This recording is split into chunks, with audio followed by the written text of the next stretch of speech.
So in Baltimore, there is a corruption trial, and in it, there are a lot of very, very interesting pieces of information that have been revealed about how the agency in Baltimore has actually operated and some of the stuff that they had actually done. So now, of course, the Baltimore Police Department is a good example of a department that has been riddled in corruption. And we've known that before this trial even took place, based on the things that they've actually done and based on accounts from former police officers. They're basically a model of what policing is not supposed to be. So here's some examples from, according to information released from this trial. Now, according to the Baltimore Sun, after a deadly overdose involving a 19-year-old New Jersey woman, authorities had begun tracing the origin of those drugs. Now, did they find that it was drug dealers? Well, yes, actually they did, but they found something else that was very interesting. They found that this investigation led from New Jersey to Baltimore, where they found that the drug crew was tied to a Baltimore police officer who was also peddling drugs. By the time they finished investigating, those authorities had found 8 members of the Gun Trace Task Force charged with crimes from racketeering to outright robbery. Let me give you an example of that. During a traffic stop, it's been reported that these police officers decided, we're going to pull this guy over and we're going to straight up rob him. Now, to be fair, the person that they were robbing was a drug dealer. They took about $6,500 off him in cash and then went to the man's home without a warrant, which is a no-no, and they took over $100,000 from the man in the safe. Now, did this go to evidence? Well, that's the corrupt part. They didn't put it in evidence. They didn't use it against him. They put it in their pockets. Oh boy. Now, there's another example. One officer had apparently had a technique of driving fast at groups of people, slamming on the brakes, and then if people ran, they decided to get out and chase him. That's unbelievable. What kind of police outfit runs this way? I mean, look, and besides, who wouldn't run if a car was running full speed at you? I would run. Everybody would run. Did that mean that I would have to get arrested afterwards? That I would deserve having an officer chase me? No, absolutely not. But that's what happened from this officer. That's what this officer was doing. But it actually gets worse. One of the things that was revealed had deadly consequences. Now, a supervisor of a Baltimore unit apparently had instructed officers to carry a toy gun with them, just in case they found themselves in a situation.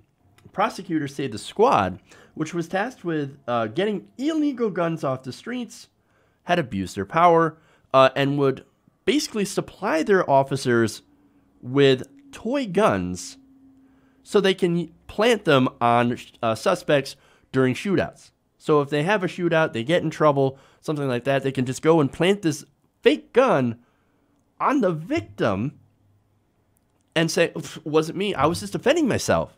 Oh, that's awful.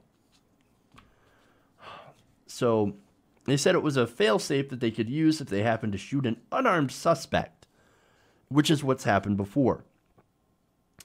So what happened, how they found this out, of course, is that one of the officers had been arrested.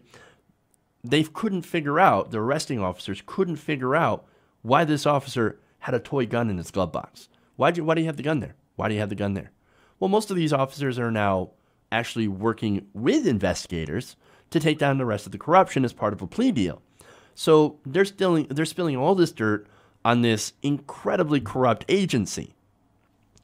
And so they're like, yeah, well, we were told we get in trouble, we shoot somebody who doesn't have a gun, we can just plant a gun next to their body. Now, we've seen this happen before, right? This kind of corruption actually exists in many other places. For example, you have Freddie Gray. Now, Freddie Gray was given a nickel ride, which is where they put you in the back of a truck, they don't secure you, and then they basically drive fast, they try to knock you around. Well, in Freddie Gray's case, that proved to be a fatal ride. That was his last ride. Not only that, but you had the case of Michael Slager. Now, Slager was caught on tape planting a gun next to a guy that he had shot in the back. On and on. We have these different examples of police overstepping their bounds, committing violent acts against the people that they were supposed to protect. And look, there was even that story, and I didn't get to cover it because it's horrific, where there was an officer in the hallway, and there was somebody who was drunk, giving him instructions and said, "Hey, if you don't follow my instructions to the letter, I will shoot you in the face. I will kill you." And that's exactly what happened. And the man was found to be unarmed in that situation. So over and over the country, all over the country, this is happening. And so some people wonder why African Americans, for example, don't trust police officers. Well, Baltimore, more of an African American area. Ferguson, also African American area.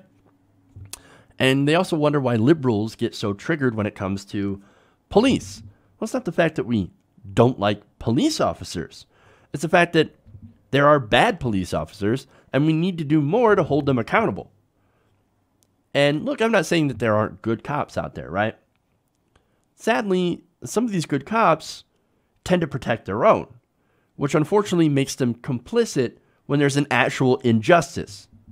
And again, I've pointed out in many different cases where there is injustice and where there are people that end up covering up for the crimes of others. Look, we're not against the idea of police, right? We're against the corruption. We're against police departments that are only looking out for their own profit, that are not looking out for the general welfare, that shouldn't be in these jobs. We're against police officers and police outfits that use their power disproportionately to go after minorities and the poor.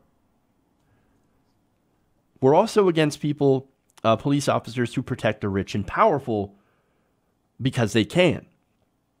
And look, this is a problem that I think requires a little bit more than just retraining, right? I think it demands an entire re-examination of what we want out of a police department. Hey everybody, thanks for watching this video. If you want to see more like this, please hit the subscribe button below. And if you want to support truly independent progressive media, please consider becoming a patron at patreon.com/TYTNation.